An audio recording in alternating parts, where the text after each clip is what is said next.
प्यारे बच्चों, आज मैं आपको कक्षा 11 हिंदी की जो तीसरी किताब है संस्कृत प्रबोधिनी, उसका जो तृतीय पाठ है प्राणेभ्य संस्कृति श्रेष्ठा, उसका हिंदी भावार्थ बता रही हूँ।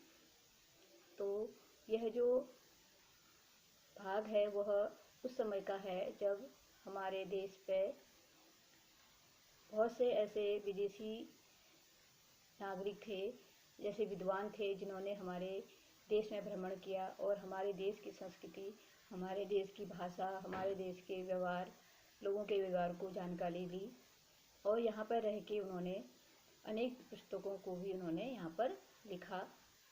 तो यहाँ जो यह किताब है उसमें श्रीहर्ष के शासनकाल में एक चीनी यात्री ह्वेनसांग भारत आया था और जिसके द्वारा अपने यात्रा वृत्तांत को उन्होंने उस समय लिखा था, जिसमें समृद्ध भारतीय संस्कृति और इतिहास का ज्ञान हमें होता है। तो ऐसी मान्यता है कि ह्वेनसांग के जाते समय सैनिकों ने अपने प्राण की आहुति देकर नाव में रखे हुए मूल्यवान भारतीय ग्रंथों की रक्षा की थी। तो प्रस्तुत पाठ एक ऐसी ऐतिहासिक घटना का उल्लेख यहाँ पर किया गया है। तो देखिए, पुरा श्रीहर्ष भारतस्य महान सम्राटः आसीत्। प्राचीन काल में श्रीहर्ष भारत का एक महान सम्राट था। तस्मिन् काले ह्वेनसांग नाम चीन देशीय भारतीय यात्री भारतम आगतवान्। तस्मिन् काले ह्वेनसांग नाम चीन देशीय यात्री भारतम आगतवान्। उनके शासनकाल में ह्वेनसांग नामक एक चीन देश का यात्री भारत में आया। सह भारते अनेकेषु स्थलेषु अटितवान्। उसने भारत के अनेक स्थलों का भ्रमण किया। जनानां व्यवहारं च ज्ञातवान्। लोगों के व्यवहार को जाना। भारतीय वस्तूनि च संगृहीतवान्। भारतीय वस्तुओं का संग्रह किया। सः स्वदेश गमनत पूर्वः राजनं हर्षं दृष्टवान्। और वह अपने स्वदेश, अपने देश जाने से पहले श्री हर्ष से मिलने के लिए गया। तम स्व अनुभवम निवेदितवान्। और उन्होंने उनसे अपने अनुभवों को बताया। तस्मै कृतज्ञतां च समर्पितवान्। और राजा के प्रति अपने कृतज्ञता को भी समर्पित किया, प्रकट किया। हर्ष अपनी तम सम्मानितवान्। हर्ष ने भी उनको सम्मानित किया। तस्मै अनेकान उपहारान दत्तवान्। श्री हर्ष ने उनको अनेक उपहार दिए। तस्य प्राणाय नौकायां व्यवस्थां कृतवान्। तस्य प्रयाणाय नौकाया व्यवस्थां कृतवान्। और प्रयाण का मतलब होता है प्रस्थान जाने के लिए, उनके अपने देश जाने के लिए उन्होंने नौकाओं की भी व्यवस्था की। तस्य रक्षणार्थं विंशति योद्धान् अपि प्रेषितवान्। और उनकी रक्षा के लिए 20 योद्धाओं को भी नियुक्त किया। उनके साथ उन्होंने 20 योद्धाओं को भी उनके साथ भेजा। प्रयाण आरंभ समये श्रीहर्ष योद्धान् उद्देश्य उक्तवान् भो भटा। और जाने से पूर्व उन्होंने सभी योद्धाओं को, श्रीहर्ष ने सभी योद्धाओं को संबोधित करते हुए कहा, भो भटा। भो का मतलब अरे, भटा मतलब सैनिकों। अरे सैनिकों, एतासां नौकायां विविधा भारतीय धर्मग्रंथा सन्ति। अरे सैनिकों, इस नौका में अनेक प्रकार के भारतीय धर्म ग्रंथ हैं। अनेकानि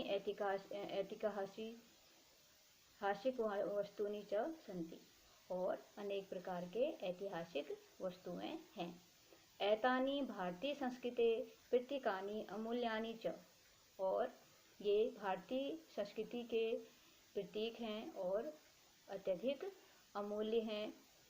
अतः एतासां ग्रन्थानां वस्तूनां च रक्षणं भवतां कर्तव्यम् इति। इसलिए इन ग्रंथों की और इन वस्तुओं की रक्षा करना ही तुम्हारा कर्तव्य है। ततः सर्वे नौकायाम उपविष्टवन्तः, और इसके पश्चात सभी नौका में बैठ गए। नाविका नौका चालितवन्तः, नाविक ने नौका को चलाना प्रारंभ किया। अनेकानि दिनानि पर्यन्तं ते सुखेन प्रयाण कृतवन्तः, अनेक दिनों तक उन्होंने सुखपूर्वक यात्रा की।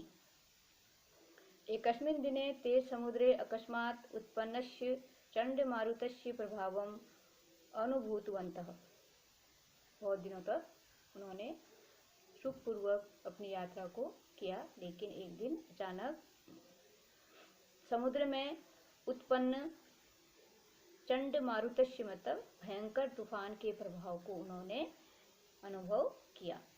नौका दोलायमाना अभवत, और नौका डगमगाने लगी, डोलने लगी।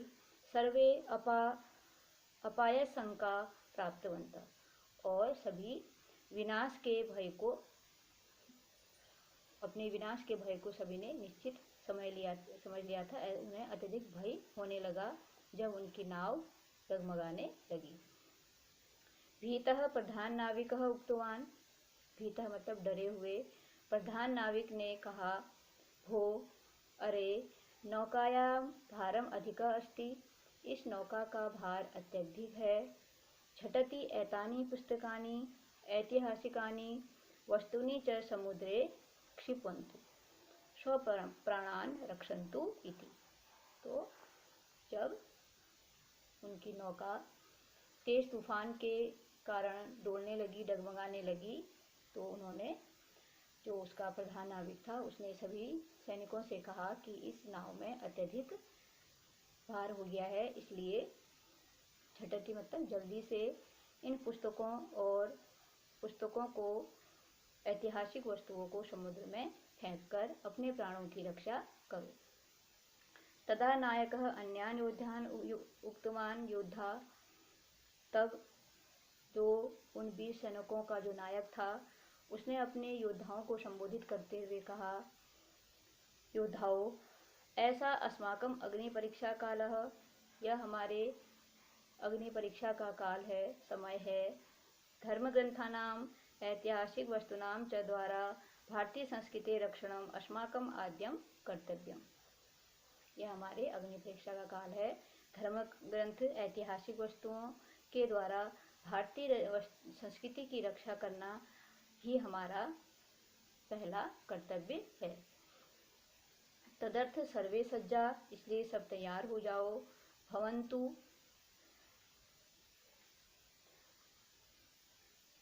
प्राण समर्पणेन नापि कर्तव्यम पालनीयम, और अपने प्राणों को समर्पण करके अपने कर्तव्य का पालन करो।